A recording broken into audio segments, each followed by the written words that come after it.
अस्सलाम वालेकुम दोस्तों, अहमद नदीम कासमी साहब की नज़्म में एक दरख्वास्त, बहुत ही खूबसूरत नज़्म है, आपके साथ शेयर कर रहा हूँ कि जिंदगी के जितने दरवाजे हैं मुझ पर बंद हैं।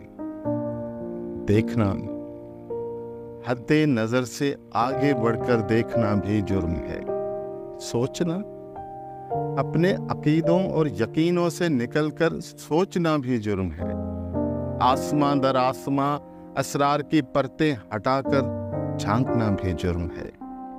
क्यों भी कहना जुर्म है, कैसे भी कहना जुर्म है। सांस लेने की तो आज़ादी मुयस्सर है, मगर जिंदा रहने के लिए इंसान को कुछ और भी दरकार है, और इस कुछ और भी का तज़किरा भी जुर्म है।